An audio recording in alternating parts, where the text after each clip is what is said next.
Salut, chers amis, en Jésus-Christ et bon dimanche à vous tous. Nous méditons autour du 5e dimanche du temps ordinaire, l'année B. Et nous réfléchissons ou méditons autour du thème Jésus, une réalité imposante. L'Église nous propose le livre de Job, chapitre 7, versets 1 à 4, 6 à 7. La première lettre de Saint Paul, apôtre aux Corinthiens, chapitre 9, versets 16 à 19, 22 à 23. Et l'évangile selon Saint Marc, chapitre 1, verset 29 à 39. Jésus, une réalité imposante, ou une réalité qui s'impose. La voix de Job, dans la première lecture, résonne l'angoisse de l'humanité dépourvue de repos. Job décrit sa plainte d'un homme accablé par la souffrance. Cela démontre la faiblesse humaine face au bouleversement du monde. Comptant sur sa propre force, l'humanité est sur l'emprise du prince de ce monde.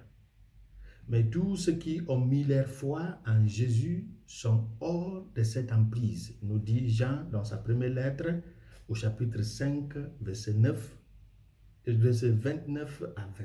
À ce propos, la Sainte Écriture nous dit ceci, et je cite, « Nous savons que nous sommes des dieux, mais le monde tout entier gît sur l'empire du mauvais. Mais nous savons que le Fils de Dieu est venu et nous a donné l'intelligence pour connaître le véritable. Et nous sommes dans le véritable en son Fils Jésus-Christ. » 1 Jean chapitre 5, verset 19 à 20. Grâce à cette expression, le Fils de Dieu est venu et nous a donné l'intelligence pour connaître le véritable.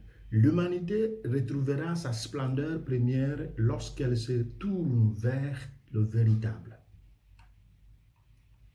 Et c'est qui le véritable? C'est Jésus-Christ. Heureux sont ceux et celles qui ont découvert le véritable.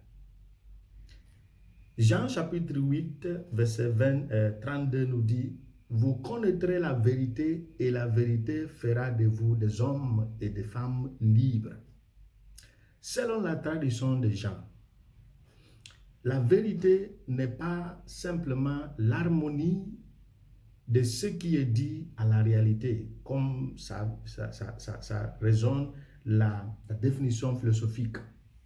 Mais la vérité est une personne. Et cette personne, c'est Jésus-Christ qui est le chemin, la vérité et la vie. Jean chapitre 14, verset 6. Dans l'évangile d'aujourd'hui, Saint Pierre qui a découvert le véritable a attiré la guérison de sa belle-mère. De la même manière, tous ceux dont leur famille et proches ont bénéficié du ministère du véritable sont dans une recherche et désir infini du véritable. Cette recherche est pour qu'ils sortent de l'empire du mauvais marqué par le péché, la souffrance, l'ignorance, la maladie, l'oppression par les esprits impurs, possession diabolique, la misère, la pénurie, etc. Alors, l'annonce de ce véritable devient une nécessité.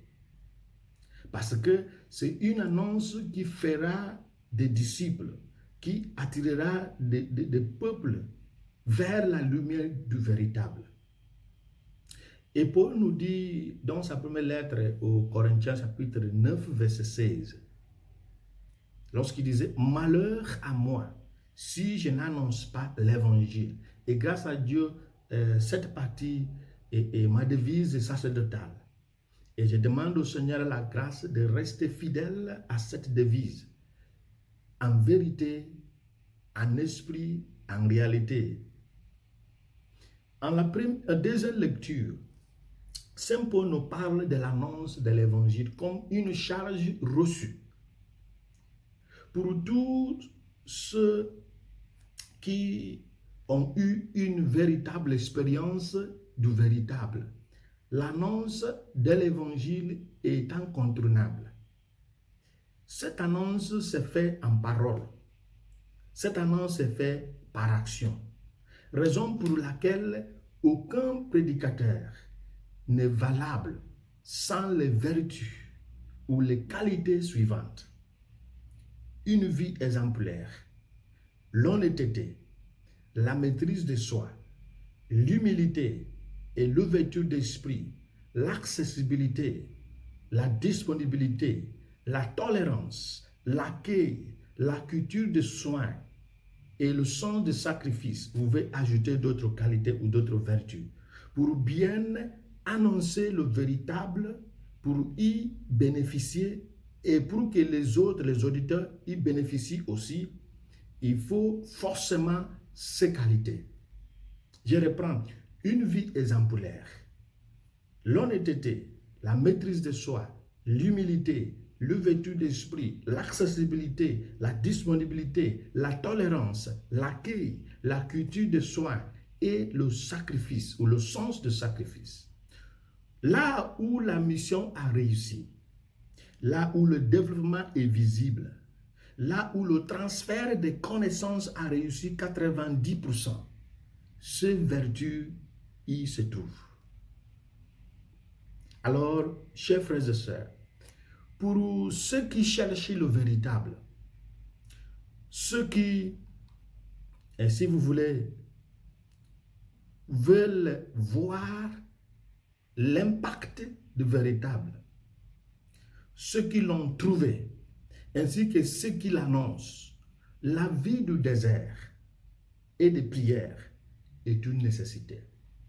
Jésus se trouve dans le calme et dans la prière, comme nous dit l'Évangile. Nous renouvellerons notre union avec lui aussi et nous l'annoncerons selon son propre contexte si nous gardons un lien étroit avec lui à travers la vie sainte et la vie de prière.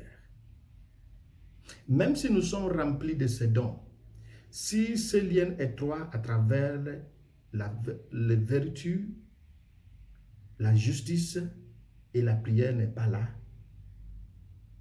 nous pouvons avoir beaucoup de dons, mais ils ne nous aideront pas à porter des bons fruits du Saint-Esprit.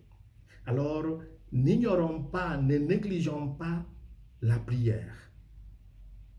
Un temps à part, seul dans le Seigneur, un temps de prière, un temps d'introspection pour voir comment j'agis. Est-ce que c'est selon la volonté de Dieu? Est-ce que c'est pour faire plaisir aux gens ou bien pour faire plaisir à la personne qui m'a engagé dans son armée? Alors demandons au Christ la grâce de comprendre le sens de nos appels, de nos vocations et les attentes de celui qui nous a appelés. Qui nous fasse grâce et qui nous aide aussi à introduire d'autres, comme Pierre a introduit sa belle-mère au Christ qui l'a guéri, que nous puissions introduire d'autres. Et aussi, lorsqu'il y a une touche divine, l'acte ou le geste de la belle-mère est un acte qu'il faut émuler. La belle-mère s'était mise à servir Pierre, Jacques, Jean, André et Jésus parce qu'elle a reçu grâce. L'action de grâce, ce n'est pas une récompense à ce que nous avons reçu du Seigneur, mais un signe de reconnaissance. Il faut que nous soyons reconnaissants envers ce que nous avons reçu des gens, de Dieu, de nos frères et sœurs.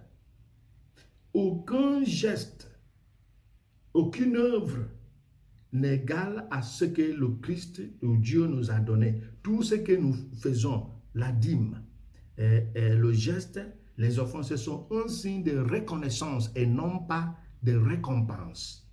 Parce que Dieu n'a pas besoin de nos récompenses. On ne peut pas le récompenser. Qu'il nous fasse grâce et qu'il nous donne la chance d'y participer et d'introduire d'autres, de ne pas être un blocage ou une barrière pour nos frères et sœurs. Qui nous bénisse le Père, le Fils et le Saint-Esprit. Amen.